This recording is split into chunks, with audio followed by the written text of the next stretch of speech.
1/3 of Vietnam's Dustoff crews never came home. Their unarmed Hueys, marked by red crosses, pulled 900,000 wounded soldiers from hell with a 98% survival rate. They flew into fire when no one else would, knowing enemy guns were waiting. What kind of creed turned rescue into an almost guaranteed death sentence? The answer starts with a promise. First in, last out. First in, last out. That was the creed written into every Dustoff standard operating procedure and repeated in every briefing room from Pleiku to the Mekong Delta. For Dustoff pilots and crews, it wasn't just a motto, it was a binding promise. When a MedEvac call came through, there was no waiting for the shooting to stop or for gunships to clear the landing zone. The response was immediate. Crews scrambled, rotors spun up, and within minutes, unarmed helicopters lifted off, heading straight for the coordinates where men lay bleeding. Speed was everything. The difference between life and death could be measured in minutes, not hours. Army medical planners had learned that if a wounded soldier reached a field hospital within that critical window, the golden hour, his odds of survival soared. On Vietnam's battlefields, Dustoff crews set an unofficial benchmark: get to the wounded within 15 to 20 minutes of the call.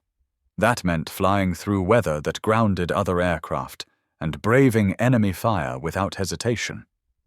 The doctrine demanded that the MedEvac be the first aircraft into a hot landing zone and the last to leave. No wounded left behind. No shortcuts. The 57th Medical Detachment, the original Dustoff unit, formalized this in their standing orders. Their logs show crews launching day and night, often on back-to-back missions, sometimes completing dozens of sorties in a single shift. There was no rotation out of danger. If a call came in, they went, no matter how many times they'd already flown that day, no matter how heavy the fighting. The troops on the ground knew what that meant. If they called for Dustoff, help would come fast. It was a lifeline, not just for the wounded, but for every soldier who stepped into a firefight knowing that rescue was possible. The doctrine turned ordinary pilots and medics into something more, guardians who measured their success not by missions completed, but by lives pulled back from the edge.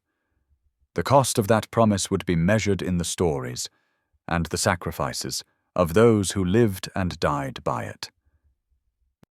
Major Charles L. Kelly flew with a conviction that made him both a legend and a warning. He was the commander of the 57th Medical Detachment, the original Dustoff unit in Vietnam. For Kelly, the rules were simple. If there were wounded on the ground, he would go in, no matter the odds, no matter how many times the radio crackled with warnings.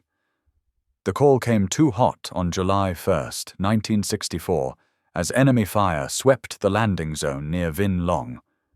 Kelly answered bluntly, "When I have your wounded." Moments later, a single bullet struck him through the heart. The helicopter, still unarmed and marked with red crosses, lifted away with the wounded and the dead. Kelly never left a man behind, not even in death. His approach was not bravado. It was the standard he set for everyone who wore the Dustoff patch. Under his command, the 57th evacuated nearly 78,000 patients over a decade in Vietnam. That figure is more than a number. It represents thousands of flights into places where the difference between rescue and disaster was measured in seconds and inches. Crew logs from the 57th tell of days when pilots and medics flew mission after mission, sometimes without shutting down their engines for hours. There were no safe shifts, no easy rotations. The call for Dustoff meant everyone on board was exposed every time. For the men in the back, the risks were relentless. Crew chiefs and medics worked with no armor between them and incoming fire, treating wounded soldiers as bullets snapped through the thin skin of the Huey. In some battalions, MedEvac personnel made up the majority of combat deaths, even though they were a fraction of the force. The 15th Medical Battalion, for example, lost 35 MedEvac crew members out of 45 total killed in action. Entire crews vanished in a single mission more than once. The reality was clear. Flying with Dustoff meant that survival was never guaranteed, and the odds grew worse as the war dragged on. Kelly's legacy was not just in the doctrine he enforced, but in the lives he and his crews saved and in the ones they lost. The 57th, under his example, became the model for every MedEvac unit that followed. The cost of that standard was measured not only in the number of wounded they pulled out, but in the number of names added to the casualty lists. Each flight was a gamble with the same stakes. Bring out the wounded, whatever it takes. Bell UH-1, known as the Huey, was the backbone of every Dustoff mission. Designed for speed and lift, not survival, its airframe could carry 6 to 9 litter patients in the back, sometimes more if men were stacked or crammed in the aisle. At a cruising speed of 120 miles per hour, the Huey was fast enough to reach the wounded in minutes, but slow enough to be a clear target for anyone on the ground. There was no armor plating. The thin aluminum skin offered no protection for the pilot, crew chief, medic, or the wounded strapped inside.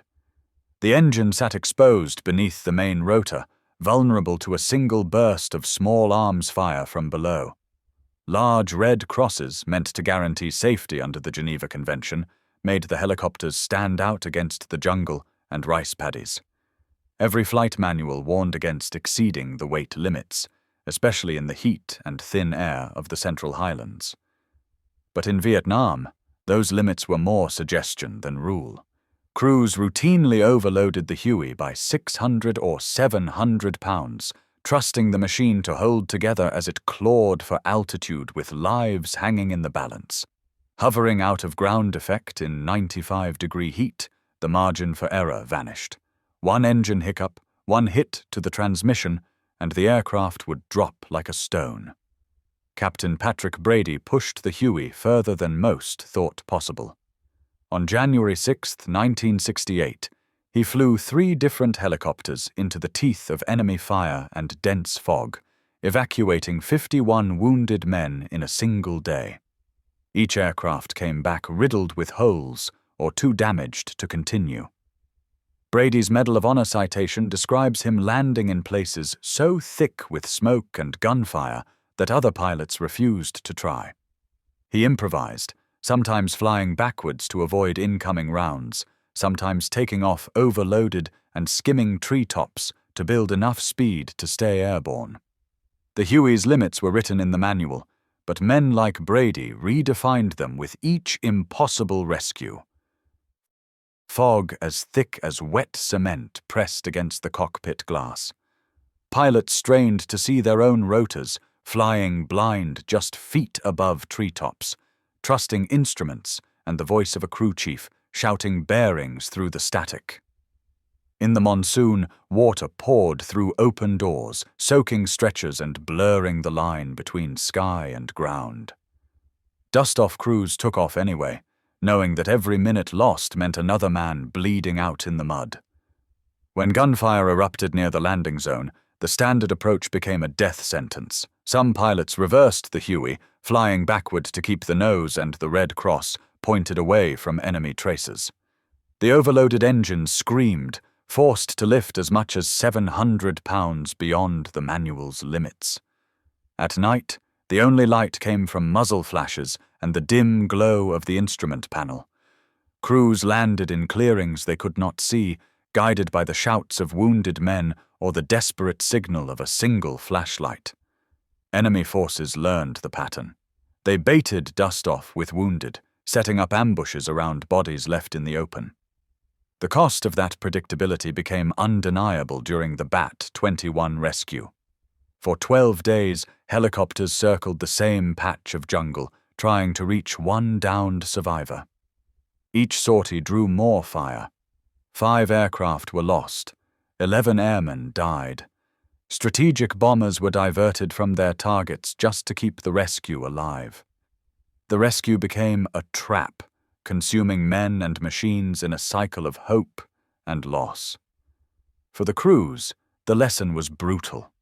Saving lives meant drawing fire again and again until someone else came to pull you out. Dustoff Creed redefined what's possible and what's bearable in combat rescue. Today, every rapid MedEvac and civilian air ambulance traces its lineage to these crews. Their sacrifice is not just history, it is the living standard for how we value lives under fire, how much risk defines our humanity.